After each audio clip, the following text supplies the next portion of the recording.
The story of the Exodus. It's an epic tale told for thousands of years. A nation escapes slavery led by Moses. They flee Pharaoh's army in pursuit. The chase is desperate, the stakes life and death.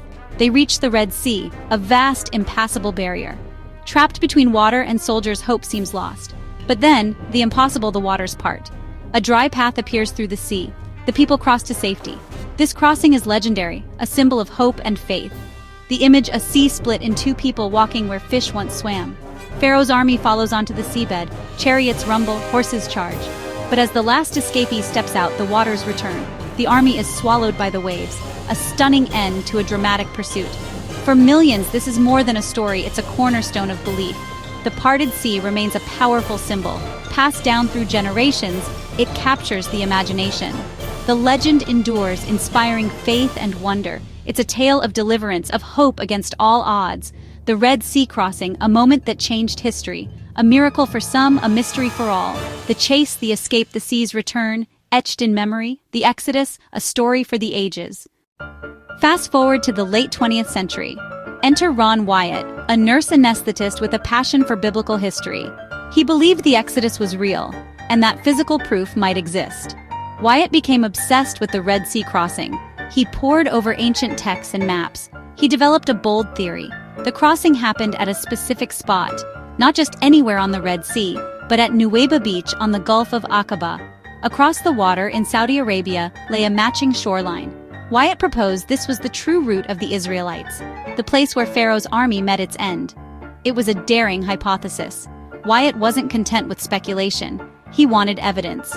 He began planning expeditions to the Gulf, his goal to find remnants of Pharaoh's lost chariots. He believed the underwater landscape supported his theory. A wide beach, a submerged land bridge, deep water on either side. Wyatt's quest was more than adventure. It was a search for proof. He hoped to uncover what others had missed. The idea captured imaginations worldwide. Could the legendary crossing be proven? Wyatt's search set off a wave of curiosity. He dove into the unknown, chasing a story as old as time. The hunt for chariot wheels beneath the Red Sea had begun. The world watched, waiting for a sign from the deep. Would he find history's greatest evidence? The adventure was just beginning. In the late 1970s, Ron Wyatt made his first dives at Nuweiba Beach. Imagine the anticipation, searching for traces of a biblical miracle. The seabed was steep and challenging. Then, Wyatt claimed to see them. Objects scattered on the seafloor. Not just rocks, but shapes that looked man-made. Wheel-like forms, some covered in coral. Their outlines were faint, but the suggestion was powerful. Wyatt announced he'd found chariot wheels, Pharaoh's lost army. The claim electrified biblical archaeology circles. Could this be the proof so many had sought? The location was key. Nuweiba Beach, with its unique underwater topography. Wyatt argued it was the only plausible crossing for a large group. He described an underwater land bridge, sloping down, then up again. He believed the chariots lay where they sank, silent witnesses to history. News of the discovery spread quickly. Photos and videos showed mysterious shapes on the seabed. The images fueled excitement and debate. Was this the evidence of the Exodus? The underwater world held its secrets tightly. Wyatt's findings sparked hope and skepticism.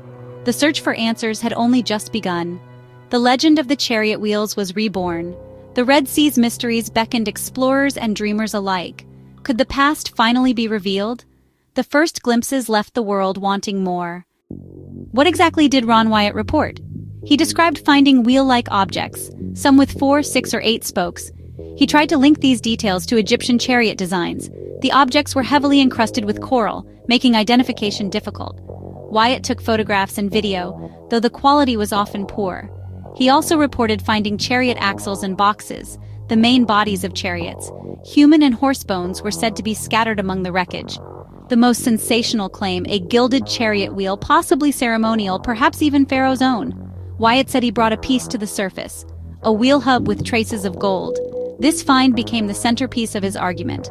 Supporters saw a vivid picture, an army overwhelmed by the sea, just as the ancient story described.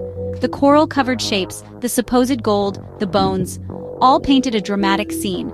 But the evidence was far from clear. Coral disguises original forms, and underwater photography is tricky. Still, the claims captured imaginations. The idea of Pharaoh's chariots lying beneath the waves was irresistible. The story spread, inspiring debate and further exploration. Was this the proof of the Exodus, or just wishful thinking? The mystery deepened with every new report. The Red Sea's secrets remained elusive. Wyatt's discoveries fueled both hope and controversy. The legend of the chariot wheels grew. The world waited for more definitive answers. The search for truth continued, one dive at a time. The material mystery was far from solved. Ron Wyatt didn't stop after his first dives. He returned to the Gulf of Aqaba repeatedly, determined to gather more evidence. Other divers and researchers joined the search, including Viveka Ponten and Dr. Leonard Mahler's team. They reported seeing similar coral-covered shapes, possible wheels. Their photos and videos added intrigue, showing round forms and spoke-like patterns. Underwater archaeology is complex. Identifying and dating coral-encrusted objects is difficult. The deep, harsh environment made recovery challenging. Many objects lay beyond easy reach, making long dives dangerous. Each expedition added a piece to the puzzle. The quest for chariot wheels became a global fascination. The evidence remained tantalizing but inconclusive. The Red Sea kept its secrets well. The search pressed on, fueled by hope and curiosity. The mystery endured, drawing new explorers to its depths. Why do some believe these are real chariot wheels? Supporters point to the shapes, circular forms and spokes matching ancient Egyptian designs. The number of spokes aligns with chariots from the New Kingdom era. They argue nature doesn't create such regular patterns. The golden wheel claim is especially compelling. Gold resists corrosion, so it could survive millennia. A golden chariot suggests royalty, fitting the biblical account.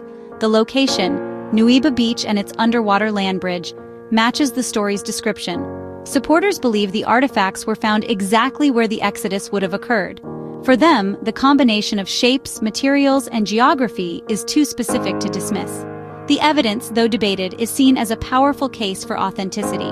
The legend of the chariot wheels continues to inspire faith. For believers, the Red Sea crossing is more than myth. It's history waiting to be proven. The search for proof goes on. Not everyone is convinced by these claims. Mainstream scientists and archaeologists remain skeptical. Coral can form wheel-like shapes naturally, making identification tricky. Without rigorous scientific analysis, it's hard to distinguish artifact from nature. Peer review is essential in science, but Wyatt's findings weren't published in major journals. This lack of transparency makes independent verification difficult. Questions remain about how objects were identified and dated. Archaeological protocols may not have been followed. Wyatt's other extraordinary claims have also faced criticism. The evidence is intriguing but not conclusive. Skeptics urge caution and demand higher standards of proof. The debate highlights the need for careful scientific investigation.